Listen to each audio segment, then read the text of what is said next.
Hey guys, tonight we slip into a life filled with blades, rituals, unbreathable armor, and a daily routine that'd make military boot camp look like a spa weekend. We're going to walk, quietly of course, through the everyday world of a samurai. The truth? It wasn't all cherry blossoms and honor duels under the moonlight. Nope. It was sweat, mud, strict codes, and way too much kneeling. You probably wouldn't last more than a week, and that's being generous. So before you get comfortable, take a moment to like the video and subscribe, but only if you genuinely enjoy what I do here. Also, drop your location and local time down in the comments. I always love seeing where and when you're drifting off from. Now, dim the lights. Maybe turn on a fan for that soft background hum, and let's ease into tonight's journey together.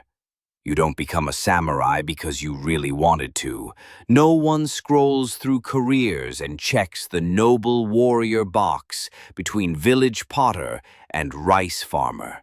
You're born into it, tied by bloodlines stretching back generations, maybe even claiming a divine origin if your family was that ambitious.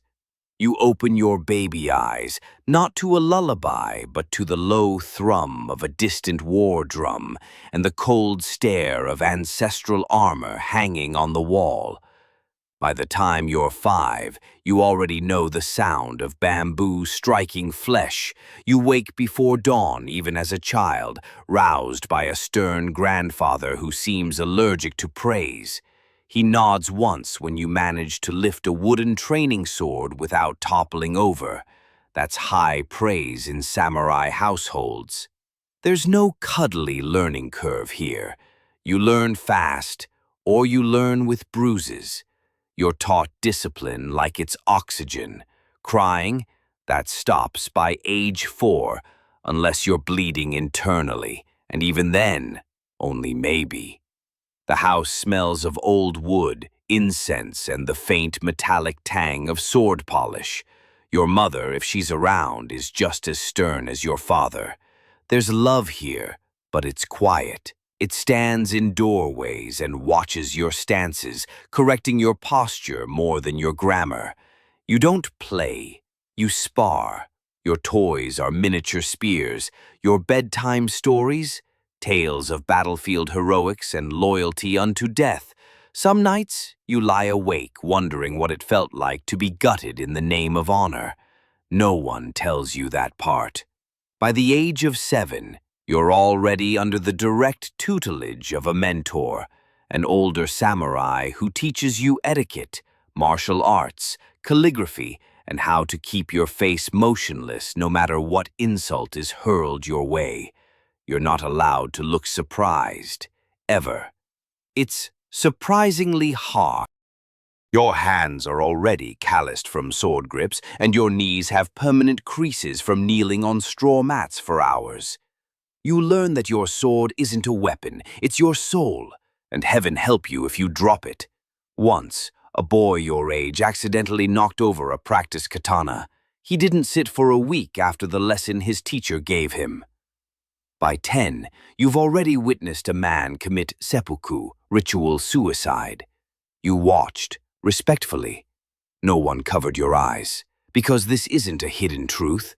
It's part of your future. A samurai must always be ready to die beautifully.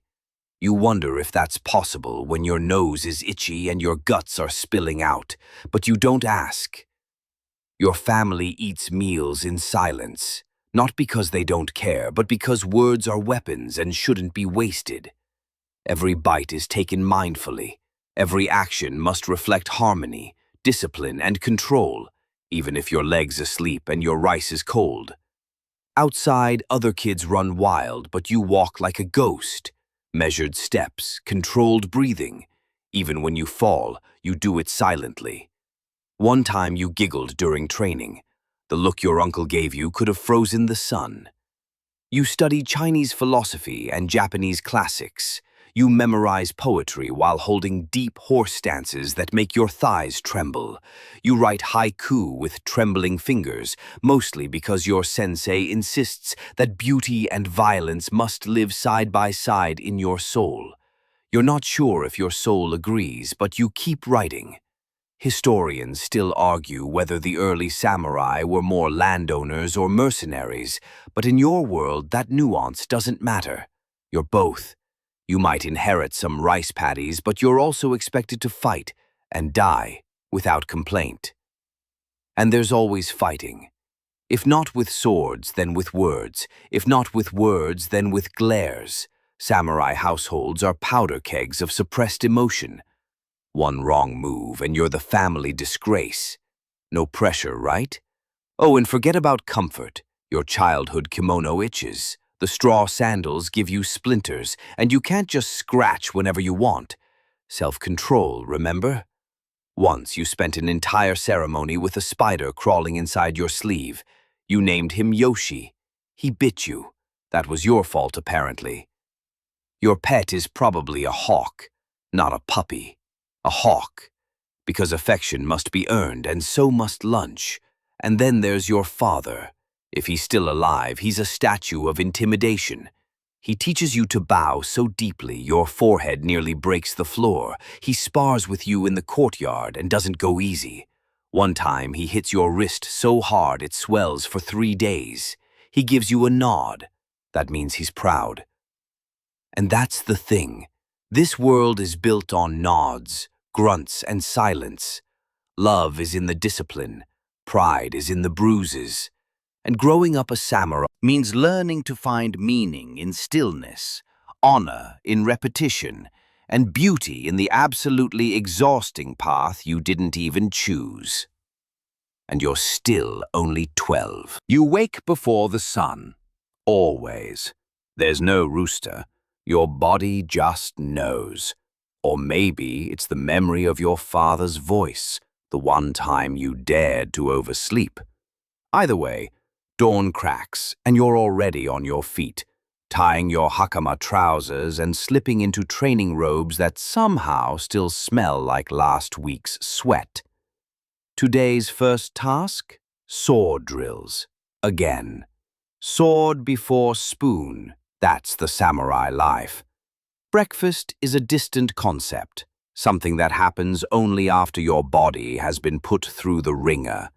You take your bokken, the wooden training sword, and step into the courtyard. It's misty and silent except for the sharp swish of your swings. Left, right, overhead, low cut, reset stance. Repeat until your arms tremble, then do 10 more. There's always 10 more. At age 6, you were learning to walk straight while balancing a small book on your head. By 9, you were reciting Bushido tenets between breathless sword drills.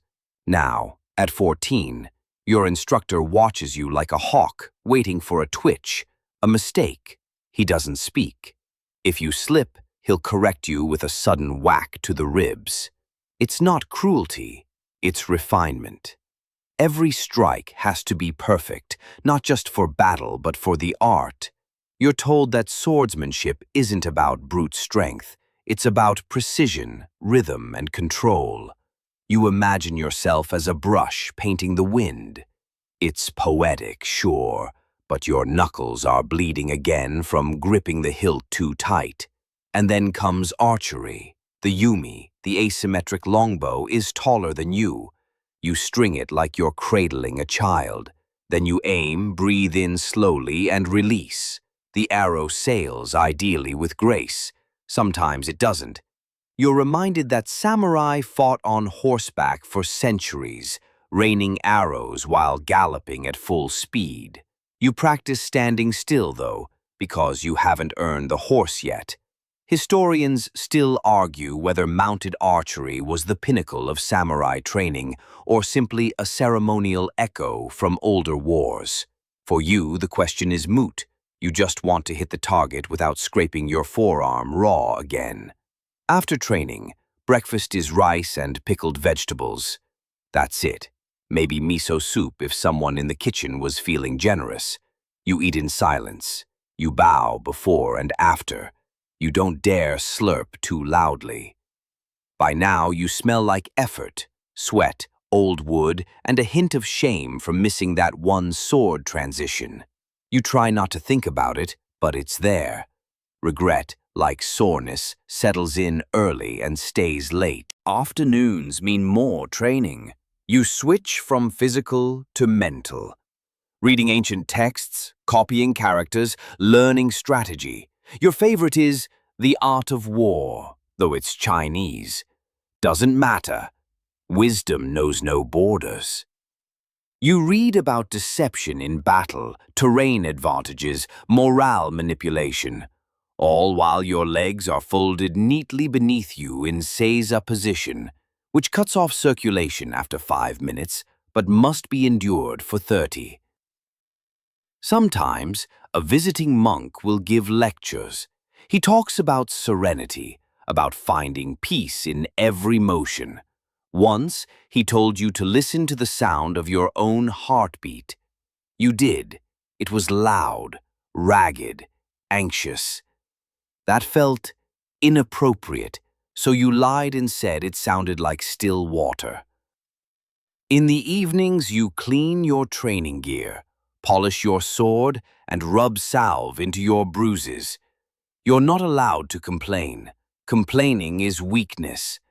You heard once that a samurai who groaned after breaking a rib during sparring was made to meditate under an ice-cold waterfall as penance.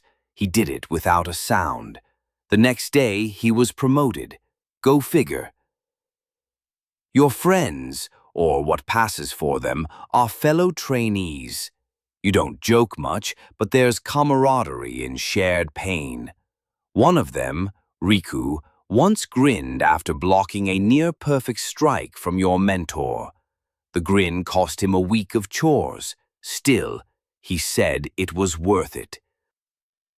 At night, you practice drawing your sword in a single fluid motion, iaido. It's harder than it looks. You do it over and over, trying to shave milliseconds off your response time. Someday, it might matter. Probably not in a flashy duel on a scenic hilltop, though. More likely, a panicked ambush in an alley or during a messy skirmish in the rain. That's the reality, and you know it. Quirky fact: samurai kids were sometimes taught to strike wooden targets shaped like burglars or even tanuki spirits to simulate nighttime intrusions. Some of these dummies were filled with red dye to simulate blood. You once hit one so hard it splattered on your face. Everyone clapped. You almost cried. Almost. Back inside, you tend to your calligraphy. It's expected. A warrior without culture is just a brute. You write kanji for loyalty, courage, and stillness. Your strokes are uneven, your ink smudged, but you focus. Perfection isn't expected yet. Effort is. One time, your tutor told you a story about a samurai who was such a master of both war and poetry that even his enemies mourned him. You hope to be like that someday, though you also hope your enemies don't get close enough to write haiku about you. You finish your evening with a final round of sword kata. Your body is sore, your eyes heavy, but your posture stays straight until the very last bow. Then you lie down on your mat, flat and silent. You dream of nothing, just stillness, a blank mind. Maybe that's a small victory. You wake up stiff. Again. Your straw mat is unforgiving, and the wooden floor beneath it doesn't care about your aching back or the bruises on your hips. You stretch, slowly, silently. There's no groaning allowed, even in the privacy of your room. A true samurai greets pain like an old friend, sternly and without small talk. Today is armor practice. You try not to sigh. Your armor is lacquered and layered, an elaborate jigsaw puzzle made of metal plates, silk cords, and decorative flourishes that dig into your shoulders after about 5 minutes. It looks incredible from a distance. Everyone says so, but up close? It's like being hugged by a hot, angry turtle with a weight problem. You start with the underrobe, then the chest plate called the dough. You tighten the cords, you flex. You can't reach your back, so someone else does it for you. You're grateful, but you don't say it. Gratitude isn't voiced, it's bowed. Next comes the sode, those massive shoulder guards that make you feel like you're being chased by furniture. Then the thigh guards, the shin plates, the arm guards. The helmet, the kabuto, is the final insult. It squeezes your forehead and smells faintly of last season's battles, or mold, hard to tell. Now, walk. No, don't shuffle. Step with grace. The armor should move with you, not against you. It doesn't, but that's your problem, not the armor's. You train for hours, practicing cuts, dodges, rolls. Yes, in full gear. You roll and the plates jab your ribs. You land and the floor kisses your kneecaps with violent affection. You sweat, but the sweat stays trapped inside the armor, turning you into a human soup. Someone mentions the smell. No one laughs. You think about the samurai movies, the slow-motion sword fights, the glinting armor in the sun. You're living the reality. Spoiler, it smells bad and it chafes, and don't even get started on summer. Historians still argue how much actual fighting early samurai did versus just parading around in full armor as a show of status and loyalty. Either way, you're stuck in this sweaty tank for most of the day. You learn quickly that image is as important as impact. You may not be battling enemies today, but you're battling the judgment of every elder watching your footwork, and that's worse. Your mentor checks your stance. Too rigid, you adjust. He nods. That's basically a gold medal.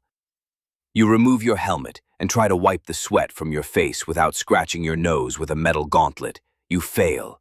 The tip of your nose now stings, but you pretend it doesn't. Pain is not your business. It's just background noise. Quirky fact: some samurai helmets included decorative crests, horns, fans, even mustaches. One particularly eccentric warlord had a helmet shaped like a conch shell. You wonder if that helped him win battles, or just gave his enemies a good laugh before charging. After armor drills, you head to your small wooden locker room, a term you use loosely. You hang each piece precisely. If even one strap is twisted, your superior will notice. He always does. He's got the eyes of a hawk and the soul of a disappointed cloud. You're allowed to rinse off after training. Not bathe, just rinse. There's a basin of lukewarm water, a small cloth, and no privacy. You scrub the worst of the grime away, ignoring the rash forming under your shoulder guard line. You whisper a small curse, not loud enough for anyone to hear, just loud enough for your ancestors to raise an eyebrow. Someone asks if you want to join an evening duel, a friendly sparring match. You nod. Friendly is a relative term here. You gear up again, this time in lighter training armor. It still pinches. You step onto the sandy courtyard under the orange wash of sunset. Your opponent is your age, maybe a bit taller. You've sparred before. He's fast. You're precise. The crowd gathers, silent as always. You bow, deeply. Then you both step into stance. The world narrows. You hear your breath, the crunch of sand under your foot. You see his eyes twitch, and you move. You strike, he blocks, he counters, you step left. The bamboo shinai cracks against your forearm. Pain flashes. You don't flinch. You respond with a low sweep that almost gets him, almost. The match ends in a draw. You bow again, both of you breathing hard, eyes calm. Inside, your lungs are screaming. Later, over dinner, no one mentions the duel. It wasn't spectacular. You didn't win.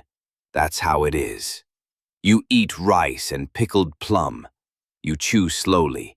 Someone mentions a local lord recruiting for a real campaign.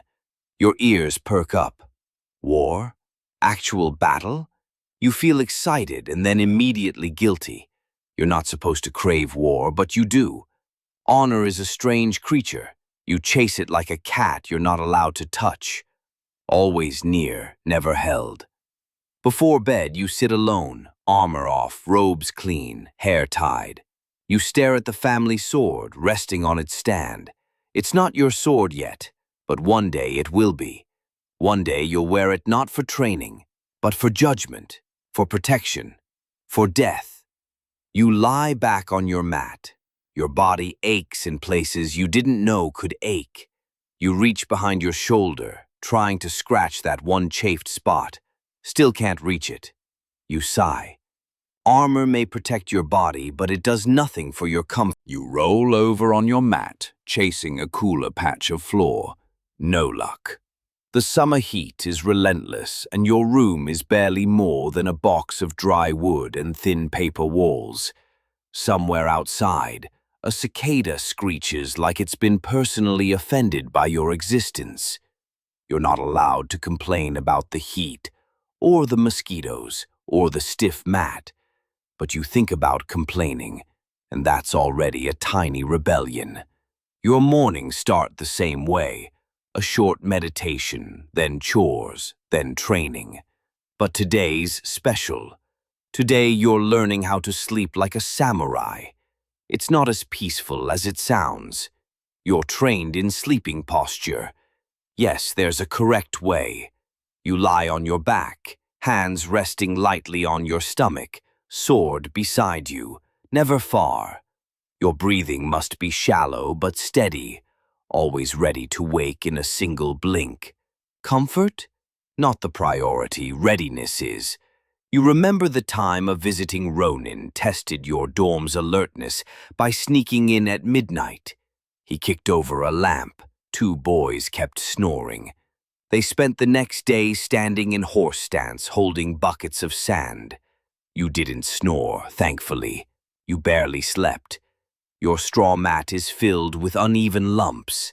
You've tried shifting it, flipping it, even shaking it out like an angry futon, samurai, but nothing helps. It's like sleeping on a bag of angry squirrels. And then there's the bugs. The mosquitoes are unrelenting. They seem to prefer samurai blood, probably a sign of respect. You've learned not to slap at them in the dark. The sound draws attention, and you're supposed to be stoic.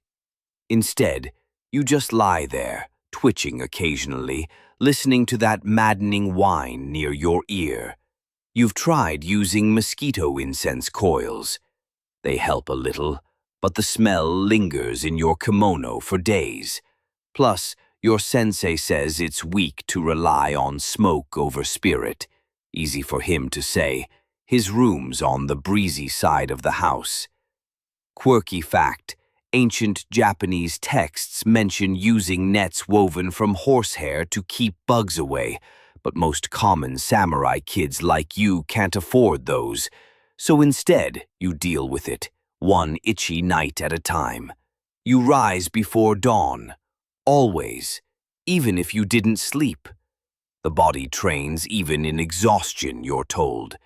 You're just not sure if hallucinating from sleep deprivation counts as spiritual clarity. Breakfast is plain again. Your rice tastes like the leftover thoughts of a real meal, but you eat every bite. Wasting food is dishonorable, and besides, you'll need the energy. Today is courtyard duties. You sweep, you fetch water, you help scrub the stone paths. No one says thank you. You don't expect them to. Samurai service starts in the dust, not in glory. Then comes a surprise inspection. A senior samurai walks by, fingers behind his back, eyes like arrows. He stops near your sandals. They're aligned. Barely. He grunts. You breathe again. Historians still argue about how much daily labor the samurai themselves actually performed.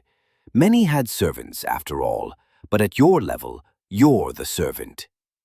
You earn the title samurai with every callus, every blister, every hour you spend kneeling in silence while your back screams for mercy.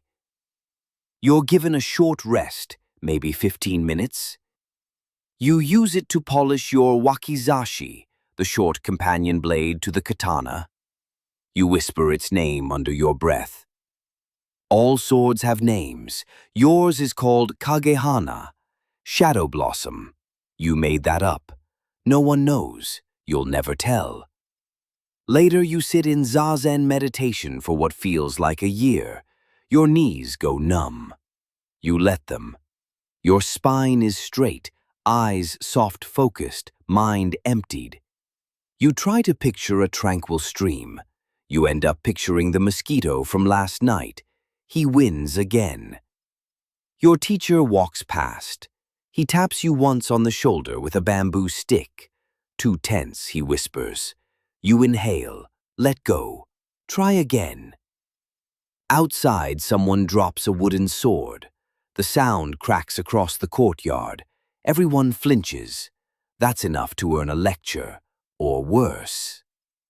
At sunset, you're told to write a reflection on discipline. You think about writing something poetic, something noble, but your mind is stuck on the sleepless night, the chafing armor, the stupid mosquito. You write a haiku instead. Evening air stands still. Sword sleeps beside my pillow. Honor itches too. You don't know if it's good. You don't care. It feels honest. You finish the day polishing your sandals. Again. Dust clings to everything. Your robes, your face, your spirit.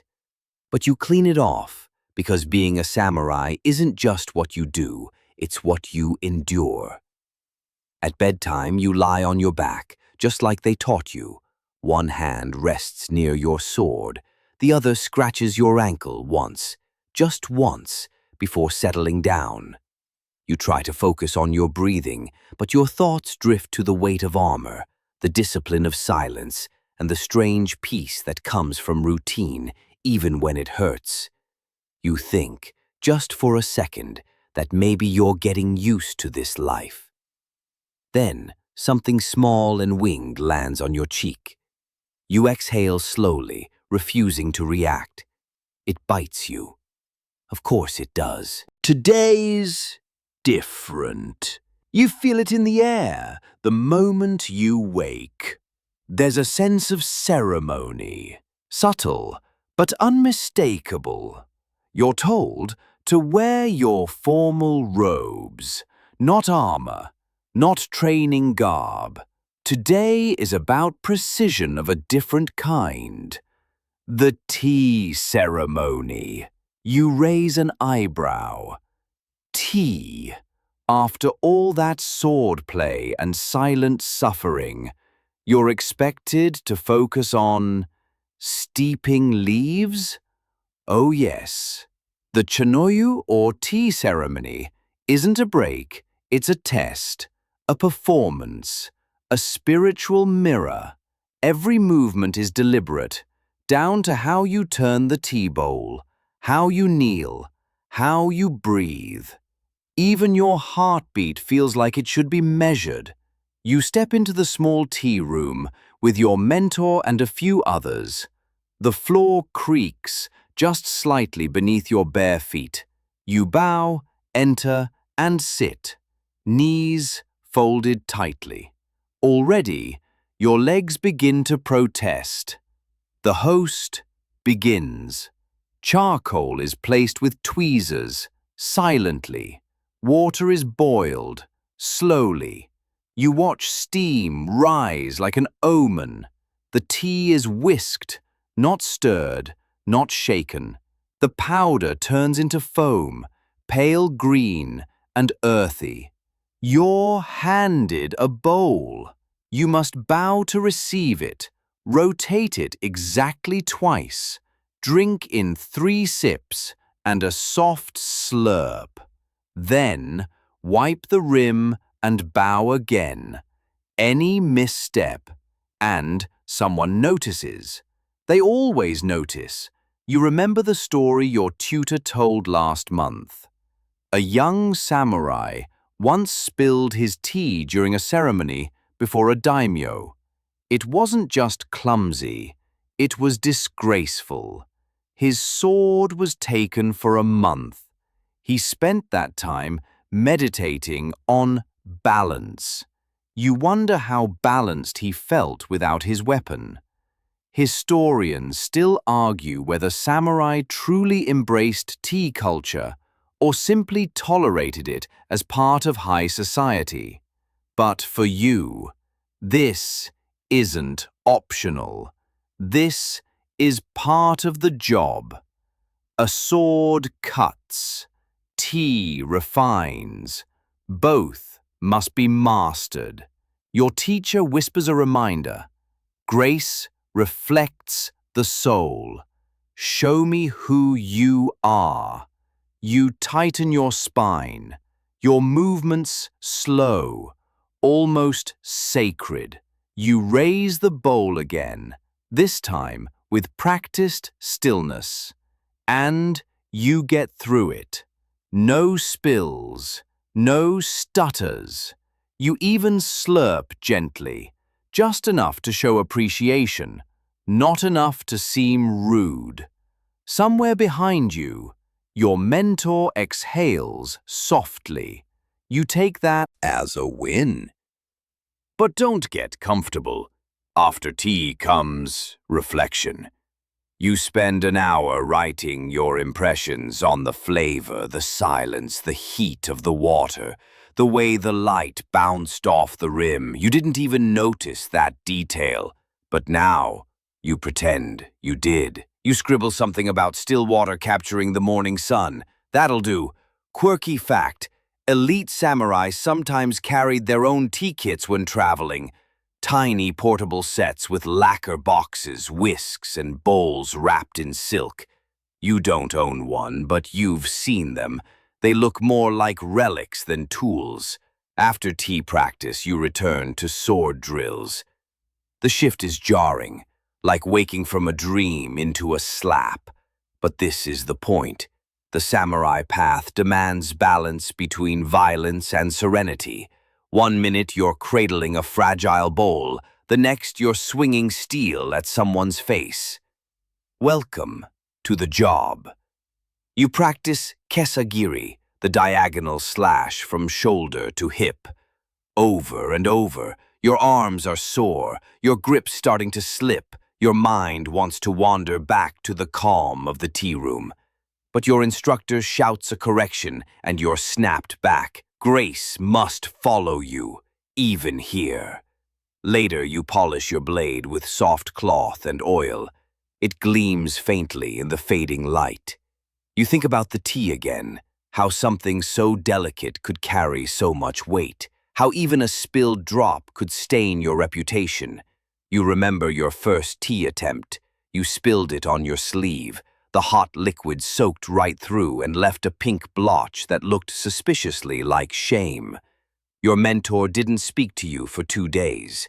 When he finally did, he just asked, "Is your soul this careless too?" That question still lives somewhere deep in your chest.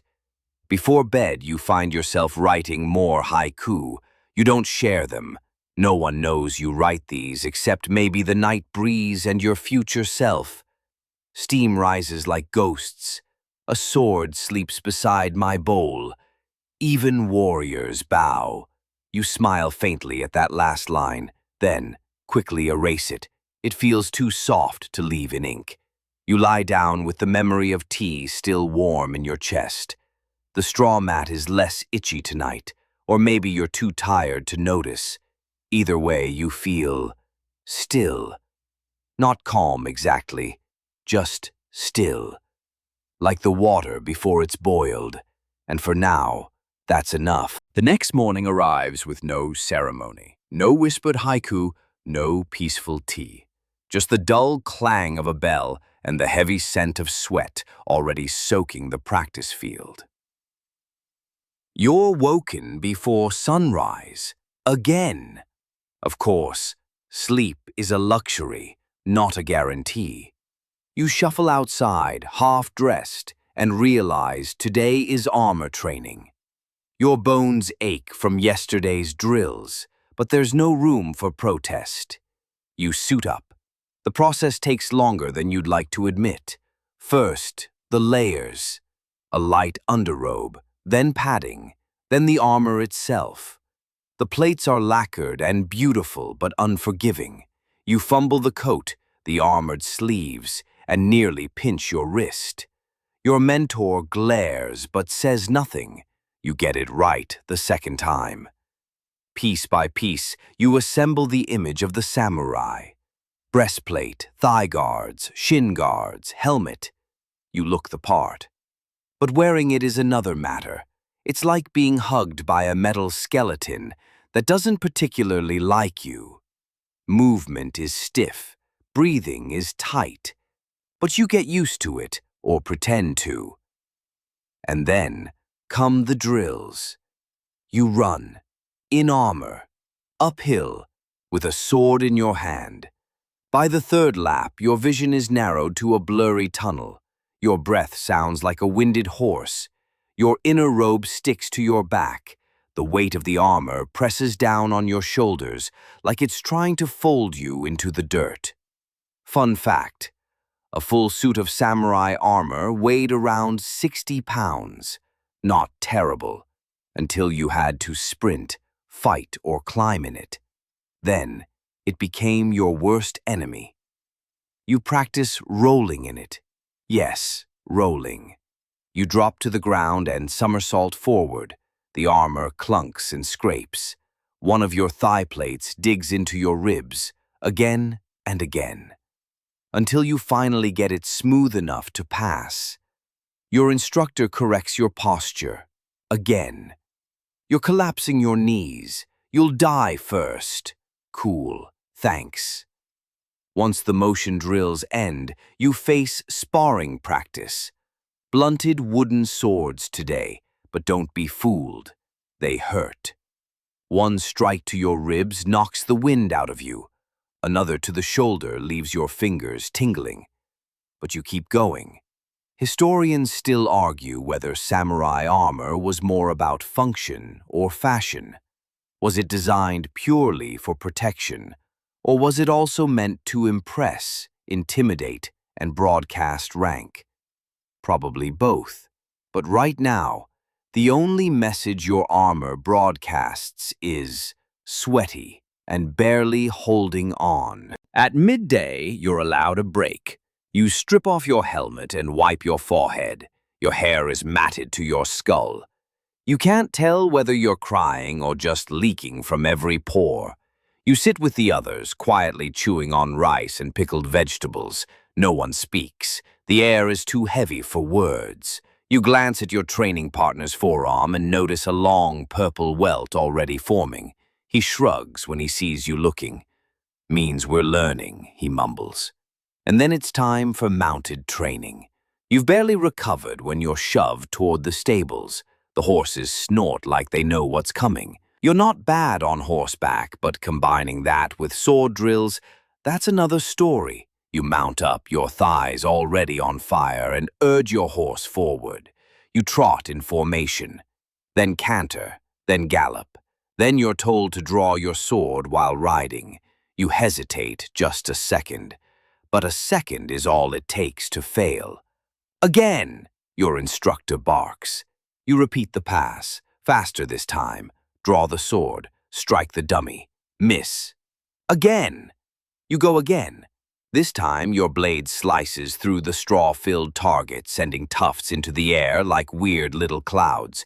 You almost cheer, but then your horse lurches, your helmet slips, and you nearly tumble off. You don't, barely. You fix your helmet, cheeks burning.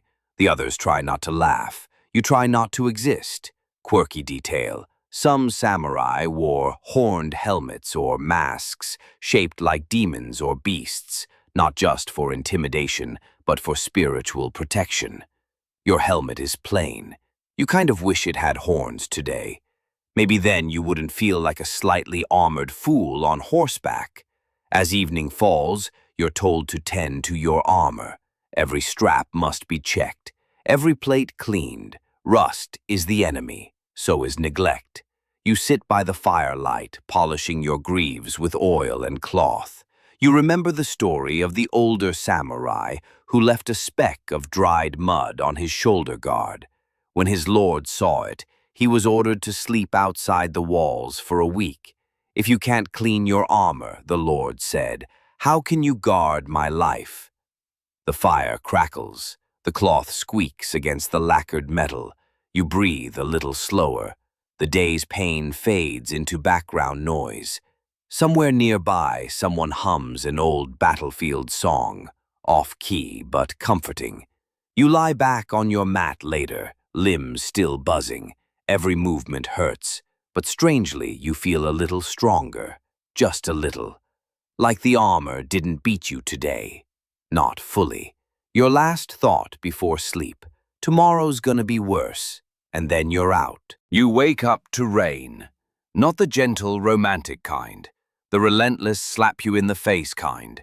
It drums on the wooden eaves, seeps into the training yard, turns dirt into thick, sucking mud. You pull yourself up, already damp just from the air. Your armor waits silently by the wall, like it knows you hate it and doesn't care. Rainy days don't mean rest, they mean new challenges. Today is archery. You trudge out, straw sandals squelching. The sky is a heavy grey blanket overhead. The archery field is a mess of slick grass and shifting puddles. Targets wobble in the wind. You're handed your yumi, the traditional longbow. Unlike Western bows, it's asymmetrical, longer at the top, shorter at the bottom. Looks cool, feels weird. You brace it against your knee, string it, and wince as water drips down your back. First task, hit a target 50 yards away while kneeling in ankle-deep mud, with gloves, in armor, while it's raining sideways. You breathe, pull the string, release. The arrow sails and lands somewhere between humiliating and tragic. Second attempt, better. Third attempt, almost a bullseye. You feel a flicker of satisfaction. A bug crawls into your collar. You do not scream, barely. Mainstream fact, the samurai's skill with the bow predates the katana. In fact, early samurai were more like mounted archers than sword fighters. The sword became iconic later, mostly thanks to pop culture. You're just trying to keep the bowstring from slicing your forearm open. Your instructor shouts corrections. "Higher elbow! Loosen your shoulders!" You're soaked, tired, and can't feel your left thumb anymore, but you nod like an obedient sponge. Midday meal is rushed. Everyone's wet, everyone's grumpy. Your rice tastes like rain, or maybe your mouth is just numb. Afternoon brings yabusame training, archery on horseback, because clearly, shooting while standing still isn't hard enough.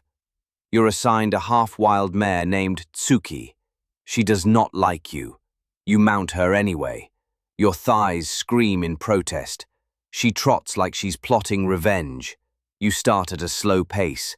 Target dummies line the track, straw torsos mounted on poles. The goal is to draw, aim, and fire as you pass, all in a smooth motion. First round, miss, nearly drop your bow. Second round, hit one. Tsuki almost throws you out of spite. Third round, 2 hits. Your fellow trainee whistles low. You feel invincible for 4 seconds. Then your foot slips in the stirrup and you eat dirt. Literally. Quirky tidbit. Some samurai practiced archery with special mouth guards called tsurumaki, not for protection, but to keep a perfectly calm facial expression even during chaos. You've got mud on your teeth and hay in your nose. You try again, and again. until the sky darkens and your arms no longer feel connected to your body. That night, you strip off wet armor. You hang each piece by the fire, praying it dries by morning. You massage your swollen fingers. The tips are raw from the bowstring, the palms are calloused from rains. You think back to childhood stories about samurai, how they were noble, graceful, near magical warriors of honor. Yeah, nobody ever mentioned the part about trench foot or bruised ribs from a horse saddle. Historians still argue whether the daily training of samurai was more spiritual discipline or preparation for war. Was the suffering meant to build inner harmony or just weed out the weak? You're not sure. All you know is your spine sounds like it's grinding gravel when you lie down. Tonight, your dreams are weird. You're firing arrows at a target that morphs into your instructor's angry face. Your bow turns into a broom. Tsuki is there too, wearing armor and laughing. You wake up in a cold sweat, whispering, "Don't let the horse win." And somewhere, you think you hear it snort. You shuffle into the mess hall the next morning like a haunted scroll painting, hollow eyes, stiff legs, and the faint scent of damp leather clinging to your skin. No one talks, everyone just eats, or more accurately, stares at bowls of rice like they're doing existential math. Today's schedule. Poetry. Yes, really. See, being a samurai isn't just swords and mud. It's also calligraphy, philosophy, and verse. Balance is everything. You're expected to compose your emotions with a brush as fluidly as you swing a blade. Good luck with that, considering your right hand feels like it's been beaten with a ladle. You're handed a brush. Thin, soft, deceptively delicate. The inkstone is cold. You kneel on tatami, your spine straight as an arrow, because someone is watching. You stare at the empty paper. What even is a haiku? You're too tired to feel anything except neck pain, so you write. Rain again today. Horse tried to kill me at dawn. I hate this outfit. You show it to your instructor. He stares, blinks, nods. Minimalist, he says. Very raw. You're not sure if that's praise or code for, "We'll talk later." Mainstream fact. Samurai were expected to study Bunbu Ryodo, the dual path of pen and sword. It wasn't just a suggestion, it was an essential aspect of their code. A warrior without art was considered incomplete. Your next task, ink a Buddhist proverb in flawless calligraphy. No pressure. One stroke too strong and it looks like a toddler's birthday card. One stroke too weak and it vanishes like your dreams of sleeping in. Your neighbor writes a perfect scroll. You write something that looks like a crow danced in soy sauce. Still, there's a weird calm in the practice. You forget the mud, the horse, even the damp ache in your shoulder. For 5 whole minutes, you're just a hand holding a brush and a whisper of ink on paper. And then the bell rings. Time for etiquette drills. You return to the main hall where a senior samurai demonstrates proper kneeling posture, how to bow without breaking eye contact, and yes, how to pour tea without disrespecting your guest's ancestors. Everything is precise, like a dance you didn't rehearse for. Quirky tidbit. In some dojos, samurai trainees were punished for bad posture, not with physical reprimand, but by being assigned poetic tasks, like writing 10 haiku about how terrible their form was. Imagine losing a duel and then having to rhyme about it. You practice sipping tea like it's an exam. You bow, rise, turn, kneel again. The muscles in your thighs are begging for mercy. By sunset, you've survived another day, but with no battles, no sword fights, and no glory. Just ink, etiquette, and endless squatting. Historians still argue whether this side of samurai life was performative refinement or genuine inner cultivation. Were they true scholar warriors, Or was this all just high-stakes theater to impress nobles? You lie in bed later thinking about your poem. Horse tried to kill me at dawn. That's not metaphor, that's just your life now. You drift into sleep with visions of tea ceremonies gone wrong, brushstrokes bleeding into swords, and that one instructor who blinked too much. The rain starts again. You wake before the sun again. Not because anyone forced you to, but because your body has fully committed to the cruel samurai sleep schedule. It's like your spine has become sentient and decided comfort is dishonorable. This morning's breeze is sharp, slicing through the paper walls and tickling your nose like a sarcastic reminder. Oh, you thought you'd get used to this? You shuffle outside, where the sky is just starting to bruise into pinks and oranges. And standing perfectly still in the center of the courtyard is your instructor, already fully armored, as if sleep were an optional hobby. Today, he says, we discuss armor. Great. You're handed a pile of what looks like half of a medieval IKEA set. Lacquered plates, cords, padding, weird dangling flaps you're too afraid to question. This is Oyoroi, the great armor. At first glance, it's beautiful. Black lacquer, gold accents, and crimson cords woven into intricate knots. Up close, it smells like every rain-soaked saddle you've ever regretted touching. The process of putting it on is half the training. It takes forever. First the underrobe, then the padding, then the chest plate, arm guards, shin guards, thigh flaps, shoulder panels, each piece tied with cords you're supposed to know how to loop perfectly. Spoiler, you don't. Your fingers fumble. You tie one too tight, the other too loose. The helmet won't sit right. You look like a samurai who rolled down a hill. Eventually, a senior trainee sighs and helps you. One day, he mutters, you'll do it in your sleep. You sincerely hope not. That would mean you've dreamed about this stuff. Mainstream fact. Traditional samurai armor wasn't just for battle, it was designed to impress. Brightly colored lacing, family crests, and careful layering created an imposing silhouette. It was meant to reflect the warrior's honor as much as protect his body. Once fully dressed, you try walking. It's like being inside a cabinet. Every step clunks. Every turn feels like dragging a mini temple behind you. Now it's time to practice mounted combat, in full armor. You groan internally. The horse again. Same beast, same contempt.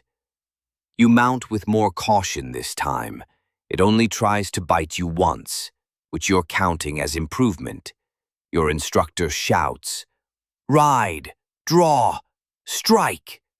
You do your best. The armor shifts on your shoulders. The reins are slippery. The bamboo target wobbles as you gallop past. And miracle of miracles, you actually hit it. The others cheer, not because you're skilled, but because they bet you'd fall off. You almost did. Still, you feel different, a little stronger, a little more in sync with your armor. Maybe that's the point. Quirky tidbit. Samurai armor cords were sometimes soaked in urine or ash to prevent rot and mildew. So, when you sweat? Yeah, that smell, not just you. Later, you remove your gear with the grace of someone escaping a mechanical octopus. Your skin is raw where the armor pinched, and your shoulders bruised, but there's a new notch in your self-respect column. You sit under a tree as twilight bleeds into the sky. Someone hums a folk tune nearby. Someone else sharpens a blade. For once, you're not aching to lie down. You're just here. Historians still argue whether samurai armor was more ceremonial than practical, especially in later eras. Was it built for real combat, or simply for dramatic effect on parade grounds and formal duels? You don't care. You just know it's heavy. And next time, you'll remember to loosen the thigh cords. Your circulation will thank you. The stars come out. A soft wind stirs the leaves. You lean your head back and close your eyes, trying to memorize the rare quiet. Then, someone calls your name. Night Patrol. Of course, you shuffle into the darkness with the grace of a soggy futon. Night Patrol, they said. Peaceful, they said, just a walk through the compound and the outer perimeter. Except you're in partial armor, it's freezing, and the torch you're holding sputters like it's on its last breath. The ground beneath your feet crunches with dry gravel. Trees loom like silent judges, and every creak or rustle from the woods makes your pulse jump, not out of fear, of course. Just healthy wariness, definitely not fear. You keep your hand close to your sword, not because there's real danger, but because you're supposed to look vigilant. That's the gig. Even in rest, stay ready, they say, which sounds great until your legs are cramping and your eyes feel like someone's sanding them shut. Your partner for the night is an older samurai who smells like pickled radish and wisdom. He doesn't talk much, just walks with purpose, eyes scanning the shadows, face unreadable. You try to match his pace, which is, unfortunately, brisk. Eventually, you reach the outer gate. There's a small watchtower, and inside it a brazier with weak flames and stronger smoke. You sit. The fire is barely warm, but you lean in anyway, grateful.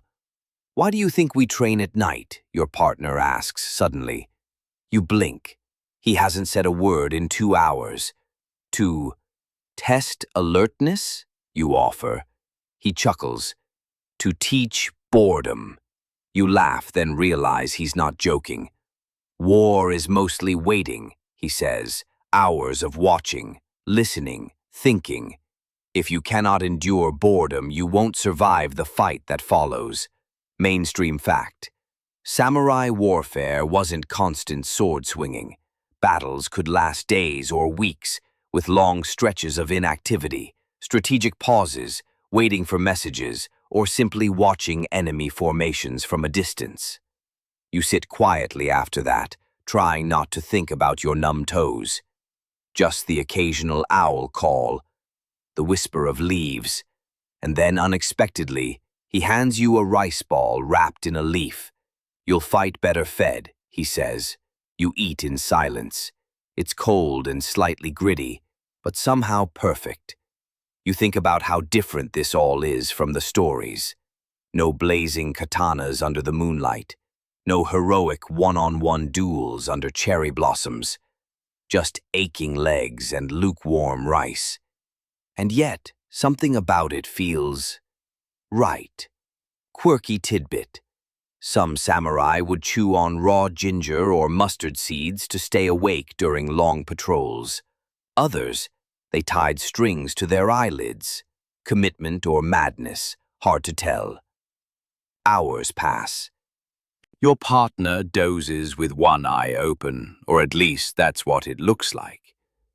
You stare at the stars, the same stars you saw as a child, the same ones your ancestors trained under, the same ones every samurai before you ever saw. You feel small, but not in a bad way, just part of something. Historians still argue whether night patrols were practical military duties or more of a ritualized discipline tool meant to break down ego and foster humility. Whatever the case, your back hurts, your knees hurt, your stomach is rumbling again, but your senses feel sharper. You feel oddly proud of how boring this has been. As dawn begins to tease the horizon, you both rise. "Good patrol," he says. You nod, unsure if he's being serious. Either way, you feel like you earned something intangible, a notch in a ledger only you'll ever read. You return to the barracks exhausted and slightly smoky. Someone mutters in their sleep, Someone else snores like a dying ox. You curl onto your mat, pull the thin blanket over your shoulders, and sigh. There's training in 2 hours. You don't care. For now, you sleep.